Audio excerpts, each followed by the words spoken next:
شادی شدہ ہے، اس کے گھر نہیں ہے، میں حج پہ آنا چاہتا ہوں، میں حج کے پیسوں ان کی زمین خرید سکتا ہوں یا حج کروں؟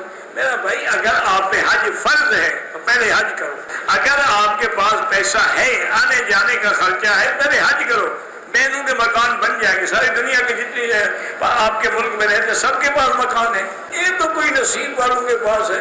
یعنی آپ حیران ہوں گے کہ میں ایک دفعہ بمبئی ایئرپورٹ پہ اترا تو اب دیکھیں کہ بمبئی جیسا شہر، لیکن وہاں ایئرپورٹ کے قریب سے لے کر میلوں تک جھوپڑ پٹی، سب جھوپڑی میں رہتے ہیں، وہ بھی تو لوگ ہیں، اور میلوں تک ہے، یہ نہیں ہے کہ 10 20 50 100 جھوپڑی ہوگی۔ اور کتنے لوگ ہیں جو فٹ پاتھ پہ زندگی گزارتے ہیں، وہیں ان کے بچے پیدا ہوتے ہیں، وہیں جوان ہو کے مر جاتے ہیں، میں نے آنکھوں سے دیکھا ہے۔ تو گھر ہونا کوئی ضروری تو نہیں ہوتا۔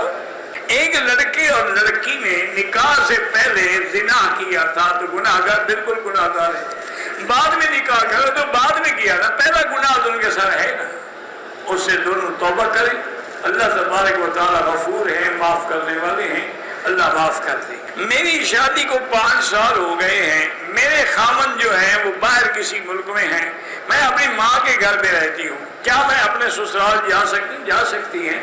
لیکن اس شریف آدمی سے کہیں نا کہ تم 5 سال سے باہر بیٹھے ہو تو میں کیا کروں، یا مجھے طلاق دو یا میرے حقوق ادا کرو، تم لوگ خود تو برداشت کرتے ہو، اسی سے پھر گناہ ہوتے ہیں۔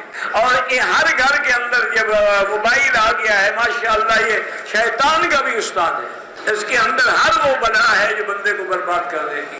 اگر اس کو اس نے وجہ سے دیکھے نا، کسی بزرگ نے کہا کہ آگ ہے، کھانے پکانے کے کام بھی آتی ہے، بندے کو جلانے کے کام بھی آتی ہے۔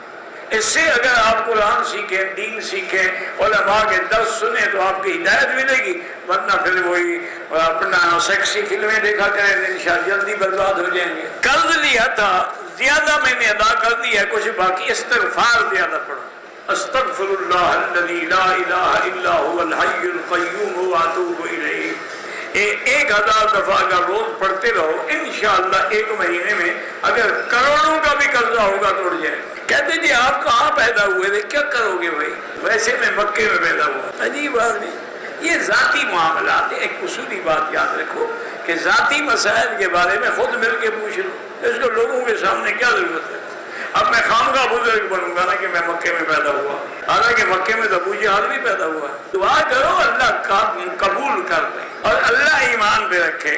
لوگ کہتے ہیں حضور کا سایہ نہیں تھا، ان نے حضور کو دیکھا تھا، جھوٹ بولتے، حضور بشر تھے، انسان تھے، جیسے ہر انسان کا سایہ ہے، حضور کا بھی سایہ تھا۔ جب میں نماز کا ارادہ کرتی ہوں، دل میں وسوسے آتے، کوئی بات نہیں، جب اللہ نے معاف کر دیا ہے تو تم کیوں فکر کرتی ہو؟ بار صورت ہر نماز کے بعد آخری جو دو صورتیں ہیں نا، قل اعوذ بالفلق اور قل اعوذ بالناس، 3 دفعہ پڑھ کے سارے بدن پہ ہاتھ پھیر دیا کریں۔ جو لوگ باہر کھانے پینے کا سامان تقسیم کر رہے ہیں، اگر غریب ہو تو کھا لو، امیر ہو تو نہ کھایا کرو۔ میری شادی کو 3.5 سال ہو گئے، اولاد نہیں ہے، بہرحال علاج بھی جاری رکھیں اور اللہ سے دعا بھی کریں۔ سانپ اور بچھو نظر آتے ہیں تو خواب میں بری بات ہے، صدقہ خیرات کر دیا کریں۔ عصر کے بعد اگر طواف کریں، اس کی 2 رکعت مغرب کے بعد پڑھیں۔